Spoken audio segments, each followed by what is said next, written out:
नमस्कार दोस्तों, आपका फिर से स्वागत है आपके अपने एजुकेशनल चैनल में। आज मैं आप लोगों को इतिहास के क्रम में जो हम पढ़ रहे थे महाजनपदों का उदय, जी हाँ, इस बारे में हम डिस्कस करेंगे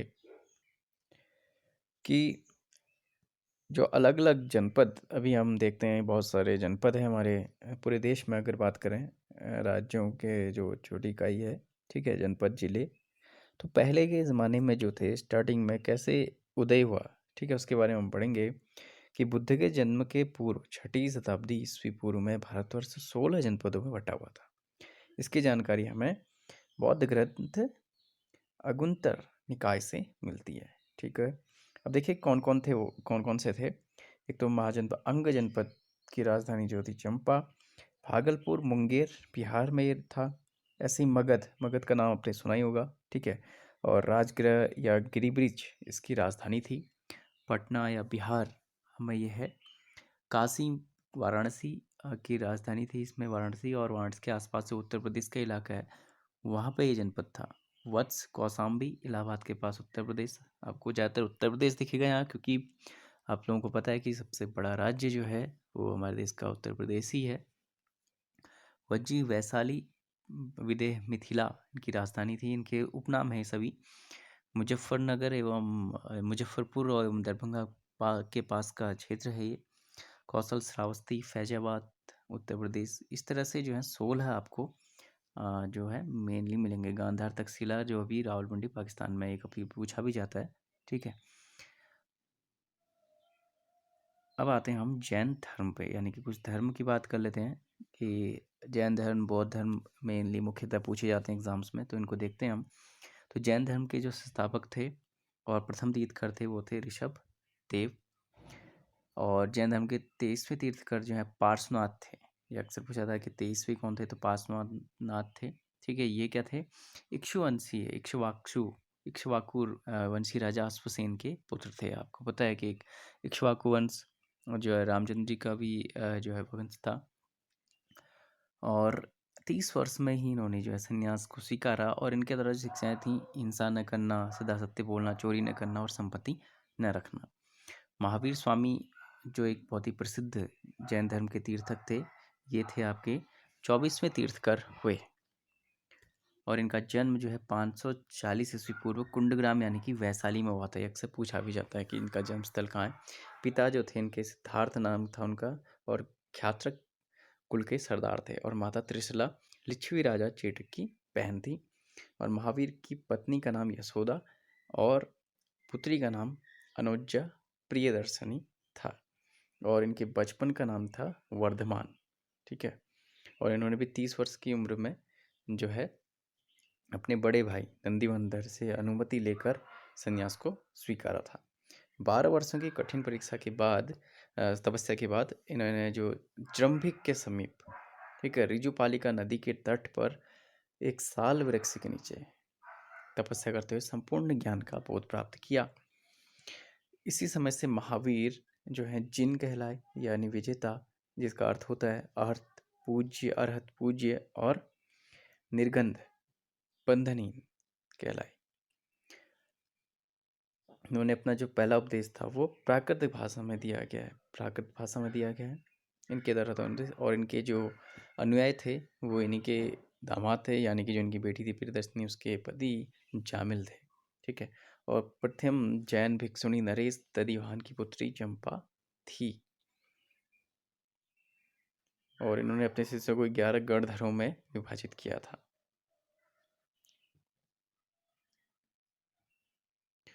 और आप लोगों को पता होगा कि इसमें 2 पैगंबर माने जाते हैं, दिगंबर और श्वेतांबर, जो 2 भागों में बटा हुआ। वो किस तरह बटा, इसके बारे में हम देखेंगे कि लगभग जो 300 वर्ष पूर्व था, मगध में 12 वर्षों का जो है भीषण अकाल पड़ा, जिसके कारण जो भद्रबाहु थे वे अपने शिष्यों के साथ कर्नाटक चले गए, और स्थूलभद्र के साथ मगध में ही रुके। कुछ जो है स्थूलभद्र के साथ मकर वहीं रुक गए। तो भद्रवाही जब वापस लौटे तो मगध के साधुओं से उनका क्या हो गया, गहरा मतभेद हो गया, ठीक है। जिसके परिणाम स्वरूप जैन मत श्वेतांबर व दिगंबर नामक 2 संप्रदायों में बट गया। तो जो स्थूल भद्र के शिष्य थे वो श्वेतांबर यानी श्वेत वस्त्र धारण करने वाले, और भद्रबाहु के शिष्य दिगंबर यानी नग्न रहने वाले कहलाए, ठीक है। तो इसलिए जो है जैन धर्म जो है अब 2 भागों में बँट चुका है। अब जैन धर्म के 3 रत्न पूछा जाता है अक्सर, सम्यक दर्शन, सम्यक ज्ञान और सम्यक आचरण। और त्रिरत्न के अनुशीलन में निम्न 5 महारत्नों का जो पालन है वो अनिवार्य है। अहिंसा, सत्यवचन, अस्तेय, अपरिग्रह एवं ब्रह्मचर्य। जैन धर्म में ईश्वर की मान्यता नहीं है, इनमें आत्मा की मान्यता है। और महावीर पुनर्जन्म एवं कर्मवाद में विश्वास भी करते थे। और जैन धर्म के मानने वाले कुछ राजा भी थे, उसमें जो मुख्य चंद्रगुप्त मौर्य का नाम आता है आपका, ठीक है। कुछ चंदेल शासक भी इसको मानते थे। और महावीर की मृत्यु जो है 72 वर्ष की अवस्था में हुई, 468 ईस्वी पूर्व बिहार राज्य के राजगीर में हुई थी। और कुछ तीर्थकर के बारे में जिनका मुख्यतः पूछा जाता है एग्जाम्स में, तो आप उनको देख लीजिए कि जो ऋषभदेव प्रथम है उनका प्रतीक सांड था, और द्वितीय प्रवर्तक हैं आपके तीर्थकर के हैं अजीतनाथ, हाथी इनका प्रतीक है। संभव घोड़ा, संपार्श्व जो है स्वास्तिक, और शांति 16वां, हिरण नामी 21वें, नीलकमल, अरिष्टनेमी 22वें, शंख पार्श्व 23वें, सर्प, और महावीर 24वें अंतिम।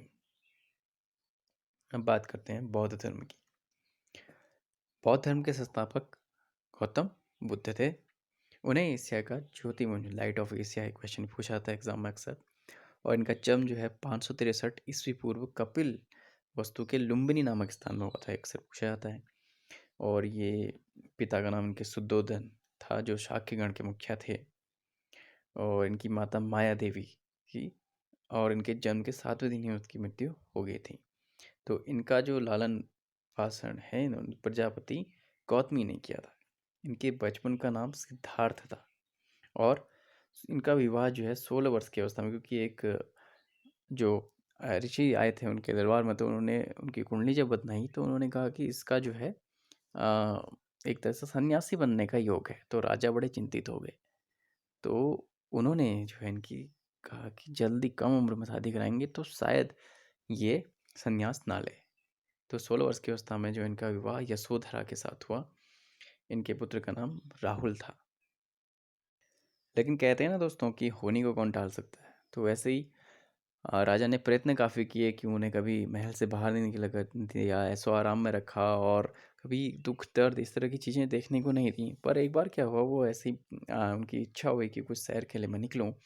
तो शहर के बाहर जब वो निकले, कपिलवस्तु की सैर पर निकले, तो उन्होंने जो 4 चीज़ें देखी वो थी बूढ़ा व्यक्ति, एक बीमार व्यक्ति, शव एवं एक सन्यासी। तो उनके मन में फिर इन चीज़ों को उन्होंने कहा कि जीवन में कितना दुख है। तो इस तरह से फिर उनके मन में एक तरह से वैराग्य उत्पन्न हुआ और उन्होंने संन्यास लिया। ठीक है, सांसारिक समस्याओं से व्यथित होकर सिद्धार्थ ने 29 वर्ष की अवस्था में गृह त्याग किया, जिसे बौद्ध धर्म में महाभिनिष्करण कहा गया है। गृह त्याग करने के बाद सिद्धार्थ ने वैशाली के आला आलार कालाम के सांख्य दर्शन की शिक्षा ग्रहण की। आलार कलाम सिद्धार्थ के प्रथम गुरु हुए, पूछा जा सकता है। और आलार कलाम हैं उनके राजगीर ने, जो सिद्धार्थ ने राजगीर के रुद्र करामुत्त से शिक्षा ग्रहण की थी। रुद्र करामपुत्त से शिक्षा ग्रहण करी थी। और बिना अन्न जल ग्रहण किए 6 वर्ष की कठिन तपस्या के बाद 35 वर्ष की आयु में वैसाखी पूर्णिमा रात निरंजना फाल्गु नदी के किनारे पीपल वृक्ष के नीचे सिद्धार्थ को ज्ञान प्राप्त हुआ। ज्ञान प्राप्ति के बाद सिद्धार्थ बुद्ध के नाम से जाने गए। वह स्थान बोध गया कहलाया। बुद्ध ने अपना प्रथम उपदेश सारनाथ, एक अक्सर पूछा था कि प्रथम उपदेश कहाँ दिया, सारनाथ, जो उस समय ऋषि पत्तनम के नाम से जाना था, वहाँ दिया। और बौद्ध ग्रंथों में से धर्म चक्र प्रवर्तन कहा गया है। बुद्ध ने अपने उपदेश जो जनसाधारण की भाषा थी उस समय पाली भाषा में दिए थे। आपको पता है कि संस्कृत भाषा से ही पाली भाषा बनी, पाली से प्राकृत, प्राकृत से अभट, अभ्रंश से होते हुए आज जो हम हिंदी बोल रहे हैं वो भाषा बनी। देखिए, और जो प्रमुख अनुयायी सीख सकते हैं उनके बिंबिसार, प्रसेन, जनित और उदयन। 80 वर्ष की अवस्था में 483 ईस्वी पूर्व कुशीनारा यानी देवरिया उत्तर प्रदेश में जो एक भोजन जैसे इन्होंने अर्पित किया उसके बाद जो है इन्हें इनकी मृत्यु हो गई। ठीक है, महापरिनिर्वाण कहा गया है इसे बौद्ध धर्म में। और बौद्ध धर्म के बारे में हमें विशद ज्ञान जो है पाली त्रिपिटक से प्राप्त होता है। बौद्ध धर्म जो है अनिश्वरवादी है, इसमें आत्मा की परिकल्पना भी नहीं है। ठीक है, यह थोड़ा डिफरेंस करके भी पढ़िएगा दोस्तों, जब भी आप पढ़ें। जैन धर्म में क्या है, आत्मा को मान्यता दी गई है लेकिन इसमें नहीं दी गई है। पुनर्जन्म की इसमें भी मान्यता है। तृष्णा, तृष्णा की बात की थी, गौतम बुद्ध ने की तृष्णा को क्षीण हो जाने की अवस्था को ही बुद्ध ने निर्वाण कहा है यानी मोक्ष कहा है। विश्व दुखों से भरा है का सिद्धांत उपनिषद से लिया गया है। और बुद्ध के जो अनुयायी थे वो दो भागों में विभाजित थे। एक भिक्षुक, जो बौद्ध धर्म के प्रचार के लिए जिन्होंने संन्यास ग्रहण किया उन्हें भिक्षुक कहा गया। उपासक, गृहस्थ जीवन व्यतीत करते हुए बौद्ध धर्म को अपनाने वाले को उपासक कहा गया। बौद्ध संघ में सम्मिलित होने के लिए न्यूनतम आयु सीमा जो थी 15 वर्ष थी। और बौद्ध धर्म में प्रविष्टि को उपसंपदा कहा जाता था। 3 रत्न जो हैं बौद्ध धर्म के, वह हैं बुद्ध, धम्म और संघ। तो कभी भी जब भी कोई व्यक्ति उपासक या सन्यासी बनने के लिए उनके पास आता है तो ये 3 मंत्र उच्चारण उससे पहले करवाए जाते हैं यज्ञोपवीत के बाद। बुद्धं शरणं गच्छामि, धम्मं शरणं गच्छामि, संघं शरणं गच्छामि। उस समय जो उनका समूह होता था उसको संघ कहा जाता था, सन्यासियों का। चतुर्थ बौद्ध संगति के बाद बौद्ध धर्म जो है 2 भागों में, हीनयान और महायान में विभाजित हो गया। ठीक है, और जो पवित्र त्यौहार है बौद्धों का वह है वैशाख पूर्णिमा, जिसे बुद्ध पूर्णिमा कहा जाता है। इसलिए ये त्यौहार इसलिए मनाया जाता है क्योंकि पूर्णिमा का दिन ही जो है बुद्ध का जन्म हुआ था, ज्ञान की प्राप्ति और महापरिनिर्वाण, यानी कि इनको जो है जन्म भी हुआ था और ज्ञान की प्राप्ति भी पूर्णिमा के दिन हुई और उनकी जो मृत्यु है वो भी पूर्णिमा के दिन हुई। तो 4 आर्य सत्यों का इन्होंने जो है उपदेश दिया था। ठीक है, और सांसारिक दुखों से मुक्ति हुई जो इनके अष्टांगिक मार्ग हैं, जो बहुत फेमस है, अष्टांगिक मार्ग की बात की थी, जैसे सम्यक दृष्टि, सम्यक संकल्प, सम्यक वाणी, सम्यक कर्मांत, सम्यक आर्थिक, सम्यक व्यायाम, सम्यक स्मृति और सम्यक समाधि। जो सम्यक शब्द है या दोस्तों, सम्यक का अर्थ होता है कि समान रूप से, यानी कि समान रूप से दृष्टि होनी चाहिए, मतलब हमें उतना ही संग्रह करना चाहिए जितनी हमें जरूरत है। इससे जो है अलग अलग चीज़ों के बारे में सब चीज़ जो है सम्यक होना चाहिए, समान होना चाहिए। निर्वाण बौद्ध धर्म का परम लक्ष्य है। इसका अर्थ है जीवन चक्र से मुक्त हो जाना।